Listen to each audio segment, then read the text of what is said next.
Hello friends, I'm Tim Wildsmith, and in this video we're going to be taking a detailed look at the RSV Quentel from Schuyler Bibles.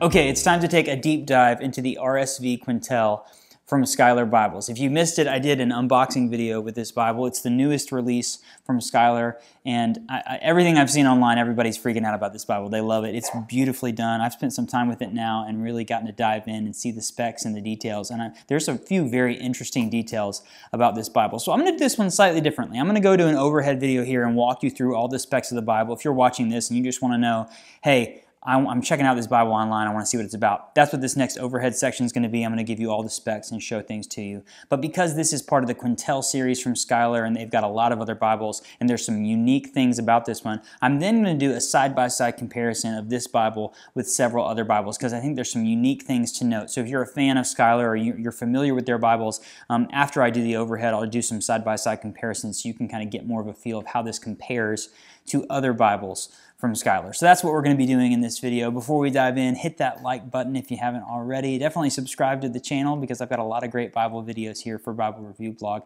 But this is the RSV Quentel from Schuyler Bibles. Okay, as always, we start with the box. Nice, lovely clamshell box here from Schuyler, wrapped in paper, all your cards in there. On this side, it does say Schuyler Bibles. And on the other side, you see it's the Quentel RSV with Apocrypha. So they made editions of this with and without the Apocrypha. This is fire brick red, goatskin. FY stands for full yap. They also made editions that were not full yap. So I think you have the option of black and red. There's the red one, full yap. And then there was other colors that were not full yap. So really beautiful. This Bible, great flop, great feel. I love the look of the full yap. Let me just show this to you. You see that you have a tooled line and a stitched line. Looks really great. It's the Jerusalem cross. The red edition came with 3 red ribbons. On the spine you have 6 raised hubs. It says Holy Bible, Revised Standard Version, and then the Schuyler logo down there. Really beautiful. There is the full yap. So full yap that it touches all the way around. The idea behind a full yap is that it protects the pages from droplets of water and things like that, from just wear and tear. There's the red under gold art gilding on this. Really beautifully done. This Bible was printed and bound by Royal Youngblood in the Netherlands. It's like a deep maroon liner. There you see goatskin leather cover. Really nice corner work here. The gilt line around the inside. I mean, just looks really, really nice.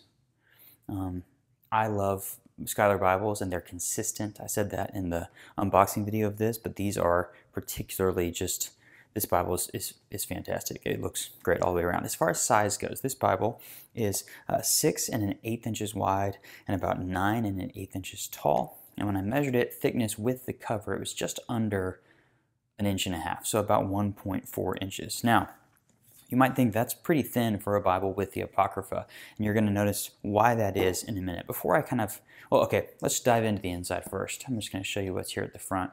A couple of blank pages, presentation page, family records. You get marriages, births, and deaths. Holy Bible, and then you get Revised Standard Version containing the Old and New Testaments with the apocryphal deuterocanonical books. I always mess that word up. Quentel series. And then here you have the information. Copyright page. So there's the Revised Standard Version, copyright 1971 from the National Council of Churches. So what I was about to say, there you see RSV cross-reference copy from Friendship Press from 2020, the NRSV authorized concise glossary and concordance. They're kind of piecing together what this Bible is. And then there you see printed and bound by Royal Youngblood, designed by 2K Denmark, French paper. Really beautiful, the Schuyler Bible maps. A lot of people have asked, why is Schuyler doing a Bible that hasn't been printed and it hasn't been released. I mean, it came out in 1952, and they have a page on their website. I'll put a link in the description of the video where they talk about some of their reasonings behind that. Some of these things here is what you're getting an edition that has references. You're getting an edition that has a glossary and concordance, and it's like the tradition and the history of the RSV. It's a bridge between the modern, so you have the King James Version and then the American update when they were doing updates, at the turn of the century from the 1800s to the 1900s, the American Standard Version. And then the RSV is then after that, 1952, updated in the 70s. And then we have now the split. The NRSV is in 1989. It's kind of more of a mainline update of that. And then the ESV is a more kind of Protestant, evangelical update of that. And so this is, kind of a bridge between the KJV and the modern. And this is the only one, the only one right now that has references and a glossary and concordance, and it's a beautiful binding, kind of a premium edition. So I think there's a lot of reasons to do this. And also because they did these editions with the expanded Apocrypha from 1977, it really is a great Bible for the Anglican community as well as the Orthodox and Catholic community. It's got a lot in here, and obviously it's selling well for them, I think, and they've done really well here at the beginning of it being released. So you get a preface to the RSV, alphabetical order, some notes, and then into the Old Testament. And there you see kind of the classic Quentel format. So I'm going to open this up just a little bit so you can see it. The Quentel format, the Schuyler makes this Bible in 5 different translations: NASB, ESV, NKJV, NIV, and CSB. So this is the 6th one, the RSV. But there are a couple of significant differences. One, so the things that are the same. It's a 2-column format. It has cross-references at the bottom of the page. There's black letter text with red accents on the page. So here in the cross-references down here, in the page headings at the top, you see there in the drop caps. That's one thing. This is the first Quentel to have drop caps. They have the Traveris and the Canterbury have drop caps, but this is the first Quentel. And then you see right here, at the new chapters, it doesn't do this at the start. So if I go to the first few pages of Nehemiah, you'll see that chapter 1 does not have a chapter heading. But then everywhere else, chapter 2, chapter 3, they have the chapter headings there. I like that for the RSV because it's an older, more classic version of the Bible. So I think the drop caps kind of honor that aspect of the text. And then also I like these little headings at the chapters because as you'll notice, the RSV has I think there might be a couple of places where it has subheadings for sections, but like most Bibles, they'll do these subheadings when you get to different pericopes. It doesn't have that, which are just sections of the text. It doesn't have that. So this really breaks up the text. Both the drop caps and the chapter headings really break up the text. So it's not just a really dense section of text. So that's one difference. The second difference is this is not an 11-point Milo font. It's a 10-point Milo font. They shrank the text down. I actually reached out to Schuyler and asked about this, and my suspicions were correct. They shrank it down 1 point because they were adding in 300 pages with the full Apocrypha, the 1977 expanded edition, and they didn't want the Bible to be too thick. And that really worked out well because you'll notice, I'm going to do some comparisons in a minute. This Bible is about 300 pages shorter than the ESV Quentel or the KJV Canterbury, which allows it to be about the same thickness as those Bibles when you add in the Apocrypha. And so basically, because it's slightly smaller font, it still reads really large. It's going to be a couple more words per line, which means several more words per page, which allows the Bible to just be a little bit shorter. But again, I'm going to pull this up and let you see it. The 10-point font is very lovely, easy to read. It's on 28 GSM paper, like all of the other newer Quentels, line matched. It looks great. Now, some of you who have an eagle eye may be comparing this, and I'm going to show you in a minute the comparison. It's a slightly heavier font of the Milo than some of the older ones. Very similar to what they did with the CSB, which was the last Quentel that they released. I'm going to talk about that when I do the comparisons. So, 2 columns, cross-references at the bottom, 10-point font, 28 GSM paper. You do see a little bit of ghosting on the page when you have those drop caps and things like that, but overall it looks really great. The paper feels fantastic. It's a very creamy paper. It looks great. And then you have the paragraph format, and then as well as like the verse by verse poetic setting when you get into poetic sections of the Bible. Now, when you get into the New Testament, I'm already into the New Testament. It's still black letter. It's very consistent all the way through. Drop caps, chapter headings, references at the bottom. At the end of Revelation, so they've done the Apocrypha at the end of the Bible here, where some places put it between the Testaments. So you see Revelation comes on page 1299, whereas on the ESV Quentel, that's 573. In the Canterbury, it's 1637. So it's almost 300 pages and even more than 300 pages shorter than those. Whereas some Bibles are going to put the Apocrypha in between the Testaments or interspersed with the Old Testament. Here, Schuyler's put it at the end of the Bible, and there you see the expanded Apocrypha. These are all the books that it contains. If you want to take a screenshot of that or pause and see which ones come in there. So again, Anglican, Orthodox, Catholic communities who use the expanded Apocrypha in their liturgies, this will be great. And it kind of keeps the same format all the way through. It looks the same as the Old and the New Testament.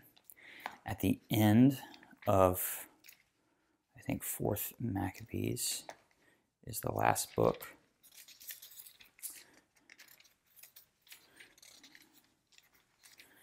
We get the concise glossary and concordance. You saw at the beginning in the copyright page, that's from the NRSV from Friendship Press. 3 columns, those same headings follow us through. So there's a little glossary entrance and then your concordance to find the locations. The red and black looks very sharp, easy to read. I didn't measure the font size on this, but it's pretty great. And then you have Bible maps from Schuyler, the best Bible maps in the game. Some people don't really care about Bible maps. Other people like me love to come back here when they're reading through the text and kind of find themselves on these maps, which I really love. These are fantastic. And then you have an index to the maps, and then you get several pages of cardstock at the back of the Bible. Overall, it's easily one of my favorite Bibles that Schuyler's ever done. It's beautiful. I love the full yap. I love the way they've gone to full yap with these Bibles and offered this. They've done it really well. And I personally am a big fan of the 10-point font. Now, so that's the basic overview, the basics of the RSV Quentel. And now I'm going to kind of reset here and I'm going to show you some comparisons with other Bibles. Okay, I have the new RSV Quentel full yap on the right. This is my copy of the ESV Quentel. You may remember this because it's got the really unique marbled mahogany calfskin on there. So I'm just going to open this up and show you a couple of pages side by side. So I'm in Isaiah on that one. Just kind of get to some similar places. Oh, 51, 52, there you go. So let me see if I can get this in here. So it's really easy to tell when you hold them next to each other, but I'm just going to give you the wide angle here. So this is a 10-point Milo on the right. This is an 11-point Milo on the left. And I'm going to bring it up for you so you can see that it actually is slightly thicker. The weight is slightly heavier on the right. You see that? So it's just a little bit smaller and it's slightly heavier. Looks really great.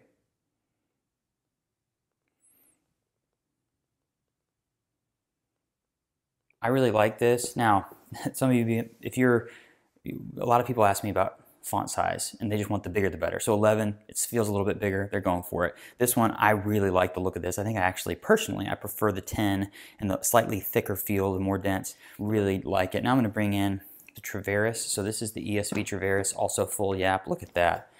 It literally looks like Christmas in my house. The green and the red. I love their full yap Bibles. I don't think I mentioned this earlier, but just the red on this. It's called Fire Brick Red. I was thinking it was going to be really bright. I love this. It's a very muted, warm red. So I did want to bring this in just to show you that they did go with a new drop cap. So here I actually opened to 2 pages that have an H. So there's the H. This one's a little bit more red, so I'm going to bring this up with this hand. There you see the red on that guy. Let's see if I can do this without knocking these Bibles out. There, I'm just going to show you the L and the R. So it's a little bit more open, less dense here on the RSV Quentel. Looks really nice. Both of these are great. I think I just kind of lean towards this RSV Quentel. I have another Bible here, is one of the Canterbury's. And the Canterbury has the same ones, slightly bigger than the Traveris. So they have slightly smaller drop caps in, oh, it's bigger here. So I guess they did smaller ones in the books of poetry. That's cool. I like that. That seems to, well, not everywhere. bigger, smaller, bigger. I'm very interested about that now. I don't know what the story is on that. Psalm 86, that's clearly a smaller drop cap than that guy is. When I'm at, maybe that's just for the Psalms. Okay, for Job, it's bigger. See, you figure it out while you're doing the review in the midst of it. By the way, this is the Canterbury that is cowhide over board. They did this for a while. This might be my favorite Schuyler Bible of all time. It's absolutely gorgeous, and no, I won't sell it to you, so don't ask me that in the comments. So that's the drop cap difference, and then this is also, the Traveris has a 10-point font. So you see, they can do a smaller Bible with the 10-point font, but also the bigger Bible with it. Man, these are top-notch all the way around, and this RSV Quentel is stunning. So there you have it. That's a closer look at the RSV Quentel from Schuyler Bibles and a little side-by-side comparison with some other Bibles. What do you think about this one? Do you love it? Do you love it as much as I do? I'd love to know. So leave me a comment and let me know. You can also ask questions in the comments and I will get back to you with an answer. Check out the video description if you want a link to where you can purchase one of these. There's also a link there to BibleReviewBlog.com. That's my website where I've got a full write-up of this Bible as well as a ton of other Bibles. So check out the website if you're looking for something specific. Definitely find us on Instagram and Facebook. We've got a great Bible review blog community out there. So if you want some Bibles in your social media feed, follow us on those places. And while you're here on YouTube, hit that like button and subscribe to the channel if you haven't already. I've got a lot of great Bible-related content here on my channel, and I would love for you to be along for the ride. Thank you so much for watching. We'll see you next time.